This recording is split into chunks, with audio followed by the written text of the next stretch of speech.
दोस्तों, महाराष्ट्र की पॉलिटिक्स क्या एक बार फिर से बदलने वाली है? क्या महाराष्ट्र में गठबंधन की सूरतों में एक बार फिर से कोई बड़े परिवर्तन हो सकते हैं?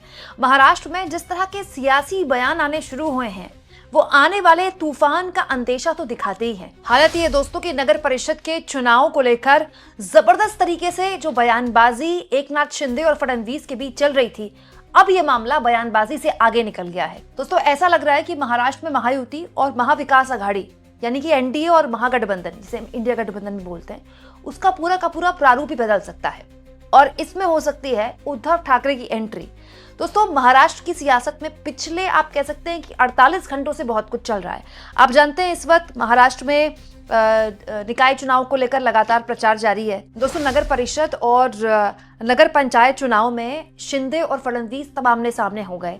जब शिंदे ने फडणवीस के लिए इशारों में घमंडी कह दिया, अहंकार तो रावण का भी नहीं टिका था। मतलब शिंदे ने तंज कर दिया फडणवीस पर। दोस्तों, शिंदे ने एक जनसभा में कहा, रावण भी घमंडी था इसलिए उसकी लंका जल गई, आपको भी 2 दिसंबर यानी कि मतदान के दिन ऐसा ही करना है। अब दोस्तों, ये बात एकनाथ शिंदे की तरफ से आई तो फिर फडणवीस की तरफ से भी जवाब आ गया, हम तो राम के अनुयायी हैं और लंका जलाने वाले हैं, हम तो लंका जला देंगे। मतलब फडणवीस जो हैं वो एकनाथ शिंदे को बिना नाम लिए रावण कह रहे हैं। दरअसल दोस्तों, अब जो महाराष्ट्र में सियासी सरगर्मियां चल रही हैं, उसमें एकनाथ शिंदे को इस बात का डर है कि उनका बीजेपी यूज एंड थ्रो कर सकती है। हो क्या रहा है दोस्तों कि ये जो इलेक्शन है, स्थानीय इलेक्शन, इसके लिए वो हो गया जो आज से पहले कभी नहीं हो पाया। इनफैक्ट बाला साहब ठाकरे भी अपने रहते नहीं कर पाए, 2 भाइयों को एक करना। राज ठाकरे और उद्धव ठाकरे दोनों साथ में आ गए और अब तो अमूमन साथ ही दिखते हैं। दोनों वोट चोर के नारे के साथ भी साथ में हैं। दोनों भाई एकजुट हो गए हैं और अब बीजेपी के अंदर भी चर्चा शुरू हो गई है कि क्यों ना वापस से उद्धव ठाकरे के साथ ही गठबंधन कर लिया जाए। अगर ऐसा होता है दोस्तों तो उद्धव ठाकरे की पार्टी वापस उनको दे दी जाएगी और एकनाथ शिंदे को यूज एंड थ्रो कर दिया जाएगा, जो कि बड़ी आसानी से हो सकता है। जब उद्धव ठाकरे के पिता की बनाई हुई पार्टी उठाकर एकनाथ शिंदे को दी जा सकती है, तो एकनाथ शिंदे से वापस वो पार्टी लेकर उद्धव ठाकरे को देना कौन सी बहुत बड़ी बात है। अब आप कहेंगे इसकी क्या जरूरत है, उद्धव ठाकरे ऐसा क्यों करेंगे? उद्धव ठाकरे जो कि इंडिया गठबंधन का हिस्सा है, उन्होंने गठबंधन में चुनाव भी लड़ा और वो इस सरकार की खूब आलोचना भी करते हैं। देखिए दोस्तों, पॉलिटिक्स में विपक्ष में कोई नहीं रहना चाहता और उद्धव ठाकरे को बहुत लंबा वक्त हो गया विपक्ष में रहते हुए, और जितने भी चुनाव, विधानसभा चुनाव भी वो हारे। अब दोस्तों, विधानसभा चुनाव में जो पार्टी की दुर्गति हुई है, उद्धव ठाकरे को न केवल पार्टी संभालनी है बल्कि अपने बेटे के भविष्य को भी देखना है, आदित्य ठाकरे को। अब लेकिन यही बात है कि ये एंट्री बड़ी सम्मानजनक होनी चाहिए। क्यों? क्योंकि ठाकरे परिवार के एक सम्मान को लेकर ही पूरी पॉलिटिक्स उनकी होती है। तो वो किस तरह की होगी? वो तभी होगा जब एकनाथ शिंदे को मतलब एक तरह से उठा के बाहर फेंका जाएगा उसी पार्टी से जो उन्होंने उद्धव ठाकरे से छीनी है। दरअसल दोस्तों, फडणवीस के करीबियों के सूत्र बताते हैं कि दरअसल फडणवीस भी चाहते हैं कि न केवल उद्धव ठाकरे बल्कि राज ठाकरे को भी एनडीए का हिस्सा बना लिया जाए। अब राज ठाकरे दोस्तों कोई बहुत बड़ा पॉलिटिकल स्टेचर नहीं है महाराष्ट्र में, बहुत ज़्यादा उनके कोई विधायक जीत के नहीं आते, सांसद तो खैर आते ही नहीं है। लेकिन राज ठाकरे एक अपील है, ठाकरे अपील है उनके साथ, मराठी अस्मिता की अपील है और स्वाभाविक गठबंधन रहा है। शिवसेना और बीजेपी का तो स्वाभाविक गठबंधन रहा, बहुत लंबा। सबसे पुराने सहयोगी तो शिवसेना और बीजेपी ही हैं। बीजेपी के 2 सबसे पुराने सहयोगी हैं, एक शिवसेना, एक अकाली दल। दोनों से उनका 36 का आंकड़ा हो गया। लेकिन अब उद्धव ठाकरे को भी अगर लॉन्ग टर्म पॉलिटिक्स करनी है तो इतनी बात तो उनकी भी समझ में आ रही है कि ये विपक्ष में रहकर नहीं की जा सकती है। अब कहने वाले ये भी कह रहे हैं दोस्तों कि एकनाथ शिंदे को डर सता रहा है कि जो उन्होंने उद्धव ठाकरे के साथ किया है वो उनके साथ हो सकता है। हालांकि दोनों के बीच में जो खुलेआम बयानबाजी हो रही है, फडणवीस और एकनाथ शिंदे के बीच में, ये जो लड़ाई है ये दिल्ली तक पहुंच गई है, दिल्ली आला कमान तक। दरअसल हुआ ये दोस्तों कि बीजेपी ने कुछ दिन पहले डोंबिवली कल्याण क्षेत्र में शिंदे के बेटे श्रीकांत शिंदे के करीबी पूर्व शिवसेना पार्षदों को अपनी पार्टी में शामिल कर लिया।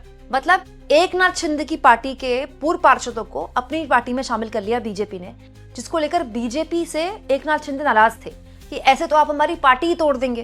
हालांकि बड़ा दिलचस्प है दोस्तों कि एकनाथ शिंदे ने खुद पार्टी तोड़ी है उद्धव ठाकरे की, लेकिन एकनाथ शिंदे इस बात को लेकर नाराज हैं कि भाई आप हमारी पार्टी तोड़ सकते हैं। जिसके बाद उनके जो उनके कोटे के मंत्री थे, उन्होंने कैबिनेट की बैठक का भी बहिष्कार कर दिया। बल्कि वो खबर मैंने आपको दिखाई भी थी। कैबिनेट की बैठक का जब बहिष्कार किया गया तो देवेंद्र फडणवीस के से उन्होंने, जो एकनाथ शिंदे की कोटे के मंत्री थे, उन्होंने बाद में बातचीत भी की कि ये तो गठबंधन धर्म आप निभा नहीं रहे हैं। जिसके बाद भाजपा ने भी अपनी आपत्ति दर्ज कराई कि भाई आप भी यही कर रहे हैं, कुछ दूसरे इलाकों में। बाद में दोनों के बीच में सामंजस्य बैठा कि ना हम अपने पार्टी में आपके लोगों को शामिल कराएंगे, ना आप अपनी पार्टी में हमारे लोगों को शामिल कराइएगा। ऐसा लगा कि मामला सीज फायर का हो गया है, लेकिन ये कोल्ड वॉर अभी ऐसा लगता है लंबी चलेगी। हालांकि ये सीज फायर भी बहुत लंबा नहीं खिंच पाया। राजनीतिक सूत्र बताते हैं दोस्तों कि एकनाथ शिंदे इसके बाद सीधा दिल्ली पहुंच गए। दिल्ली आकर उन्होंने भाजपा नेता और केंद्रीय मंत्री अमित शाह, जो कि आलाकमान का हिस्सा हैं, उनसे मुलाकात की और महाराष्ट्र भाजपा और फडणवीस के आचरण पर बकायदा शिकायत दर्ज करवाई। उस वक्त अमित शाह से उनकी मुलाकात हुई तो ये माना गया कि मामला खत्म हो गया है, लेकिन अब बयानबाजी सुनकर लगता है कि मामला खत्म नहीं हुआ है, पिक्चर तो अभी बहुत लंबी चलने वाली है। अगर यही हालात रहे दोस्तों तो महाराष्ट्र में जो पावर शेयरिंग अभी बीजेपी और शिवसेना के बीच में है, ये बदल सकती है, या फिर ये कहें कि पूरी की पूरी शिवसेना का प्रारूप ही बदल सकता है। अच्छा, महाराष्ट्र में भी अजीबोगरीब स्थिति है दोस्तों।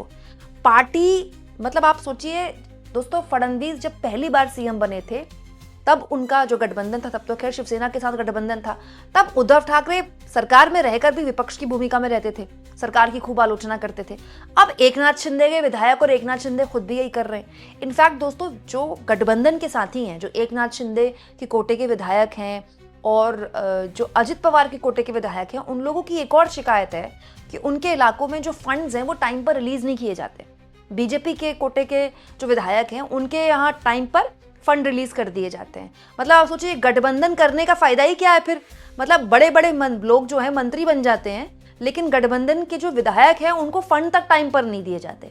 और महाराष्ट्र में पता नहीं है राजनीतिक किस तरह की सियासी तस्वीर बन गई है कि ना तो कोई गठबंधन स्थिर रह पाता है, ना कोई गठबंधन के अंदर साथी एक दूसरे के बीच में सामंजस्य बिठा पाते हैं।